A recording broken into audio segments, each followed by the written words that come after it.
On connaît tous l'histoire des deux femmes qui se sont présentées devant Shlomo HaMelech, le roi Salomon, et qui se disputaient concernant un enfant. Chacune avait un bébé, il y en avait un qui était mort et un qui était vivant, et chacune prétendait et disait que l'enfant qui est vivant, c'est le sien, et que c'est l'autre qui l'avait échangé pendant la nuit. Et donc, dans cette dispute, quand chacune disait l'enfant vivant, c'est le mien, Shlomo HaMelech, il a dit, ce qu'on va faire, c'est qu'on va amener une épée.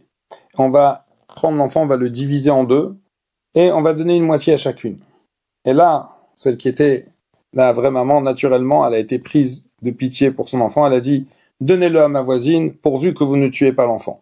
Et là, Shlomo HaMelech a dit, c'est à elle que revient l'enfant, c'est elle la vraie maman, qui a montré qu'elle a pitié pour son enfant. Et là, le rabbi, une fois, il s'est adressé à des parents, il s'est interrogé, il leur a dit, mais qu'est-ce qui se passe ici? Shlomo HaMelech voulait réellement tuer l'enfant, chas v'shalom? Bien sûr que non.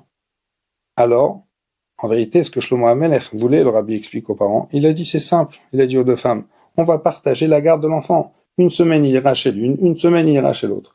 Une semaine, c'est elle qui va l'entretenir et qui va l'éduquer, et on va alterner l'éducation. Et là, le rabbi, il a dit, la vraie mère, elle a dit non. Pourquoi? Parce qu'elle savait qu'il n'y a pas pire pour un enfant. Il n'y a pas plus dur, plus déséquilibrant, plus déstabilisant que quand un enfant, il est partagé entre deux éducations et deux messages qui ne sont pas les mêmes et qui ne sont pas forcément cohérents et parfois qui peuvent être même contradictoires. Alors, en tant que vraie maman qui aimait son enfant, elle a été prête à faire une concession sur l'éducation de son enfant pourvu que son enfant ne subisse pas ce déséquilibre. Et le rabbi dit à ses parents, lorsqu'on donne nous nos enfants dans des mosdot, dans des institutions, ils vont recevoir un chinouk, une éducation, des valeurs de Yirat Shamayim, de Torah, de mitzvot, de chassidut. Il faut faire très attention qu'à la maison, il n'y ait pas une attitude, un exemple, une culture, une ambiance qui est contradictoire et qui remet des fois même en question les valeurs qui leur sont transmises à l'école.